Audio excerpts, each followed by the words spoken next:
يلا نعمل شوكولاتة ريسز اللي بقت غالية قوي دلوقتي دي بأقل من ربع تمنها وبطريقة صحية تناسب كل أنواع الدايت، ونحشيها كمان زبدة فول سوداني طعمها لا يمكن تفرقوه عن أغلى الأنواع، بس كمان من غير أي إضافات ضارة ولا حتى نقطة زيت ولا زبدة.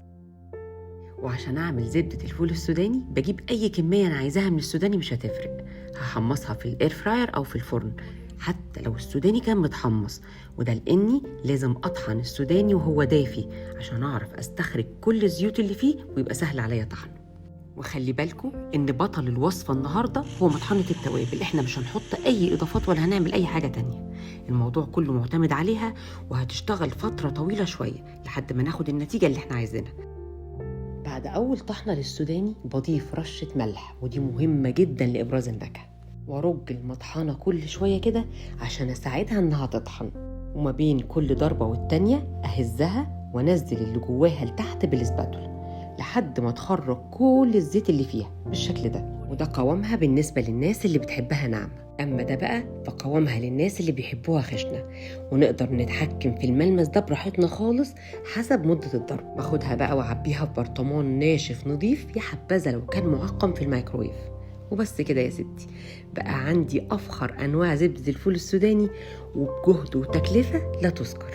أنا بقى وكالعادة ما اكتفتش إني أحطها في الساندوتشات، تعالوا أوريكم عملت منها أغلى أنواع الشوكولاتة الصحية إزاي. هاتي بولة وحطي فيها مية مغلية، وهاتي بولة أصغر منها وحطي فيها 15 معلقة كبار بالظبط من زبدة الكاكاو الخام السايحة، انزلي عليهم بنص كوباية سكر ستيفيا المخصص للحلويات بعد ما تطحنيه وتنخليه بالشكل ده، ونقلب كويس لحد ما الخليط يدوب تماما وينعم، وبعدين هنضيف عليهم ربع كوباية حليب بودرة منخولة، وفي الآخر بضيف نص كوباية كاكاو خام غير محلى ومنخول برضو، واقعد اقلب كويس جدا عشان المكونات تنعم وتتجانس مع بعضها كويس.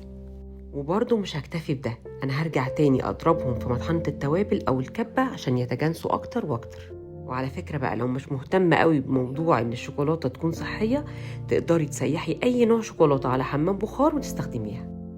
ويلا بينا نصبها في القالب او ندهنها بالشكل ده ونحطها بقى في التلاجة، ولما تجمد نكرر عملية دهن الشوكولاتة مرة تانية عشان جدارها يبقى سميك ويستحمل الحشو.